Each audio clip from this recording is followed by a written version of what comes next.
Hey everybody, welcome back. Thanks for joining your virtual drinking buddy. So I'm getting ready to start supper, but first I'm going to crack open one of these. Trooper IPA by Robinsons Brewery.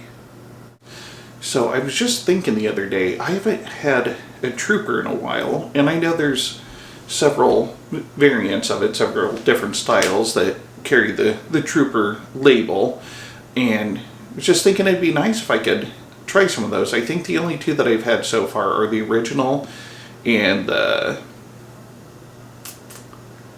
cannot remember the name of it. It's the one that uses wow, I'm drawing a blank here. How embarrassing. What is that stuff called?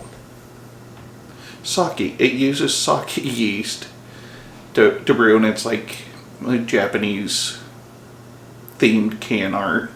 So, but yeah, and then it just so happened that when I went beer shopping next at Wall to Wall Wine and Spirit, I saw this little feller. I think I paid $5.99 for this bottle, which I suppose it's not a terrible price. I would have liked to pay less, but what do you do? So yeah, this weighs in at 6% ABV. It is a 500 milliliter bottle or 16.9 fluid ounces. And let's see. Trooper's Classic 6% ABV IPA is packed full of hoppy flavors. Created as always by Bruce Dickinson and Robinsons Brewery, it nods to history as exported beer for the troops had to be made stronger to survive the journey to India, and more recently as a style and flavor of choice for the American craft beer revolution. So yeah.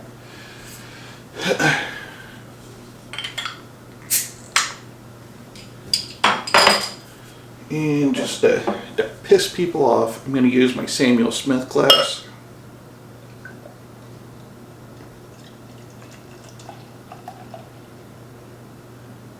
Here we go. That's looking nice. Nice golden color to that. White head. Plenty of bubbles.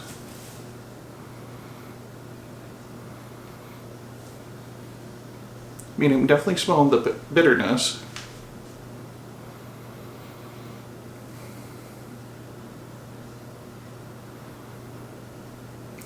Kind of smelling a bready malt to it. That's really all I'm picking up, so I guess there's only one thing left to do. Cheers.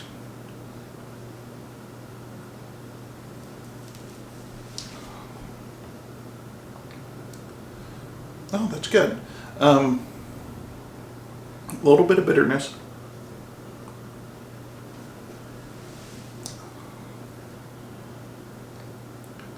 Yeah, I mean, there's a bready malt to it, and then there's also a little bit of a caramel note reminiscent of like an amber or something, which, I mean, I guess on camera it looks a little bit more amber than what I'm seeing. From my perspective, it's very gold in color.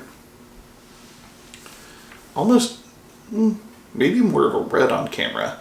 But yeah, it definitely has that flavor to it. But, I mean, I could see right through this thing. There is a ton of action in this glass. Just tiny little bubbles coming up off the bottom.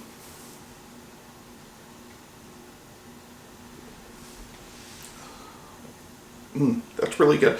That is a lot different than what I'm used to in IPAs. I mean, there's just such a wide variance of IPAs, especially in the American markets, but I'm sure breweries all over the world are making IPAs and seeing what sort of flavors they can get out of the hops, where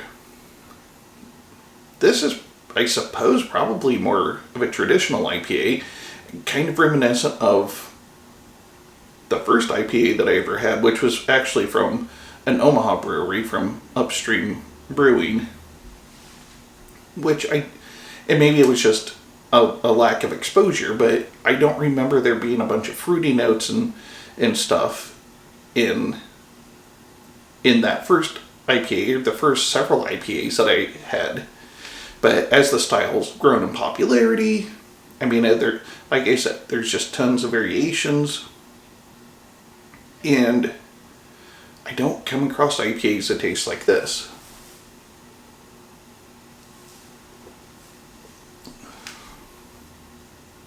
I mean, it definitely puts me in mind of like a pale ale that's just a slightly more hoppy. This is definitely something I could drink again. I was expecting it to be a little bit more bitter just because it's an IPA, but I'm pleasantly surprised that it wasn't. Oh, excuse me. How terribly crude. I apologize. This is my third video, plus I did the wrap up to the Fuck You Winter Chug Challenge right before this, so I'm a little bloated. I do apologize. Not that anybody wanted to know that. I'm going to let you move on with your evening now that you know that, unfortunately, so you're welcome. If you liked what you saw, please hit the like and subscribe button below, and don't forget to tell your friends. And this the Malted Gentleman reminding you, you only have one liver, so use it wisely.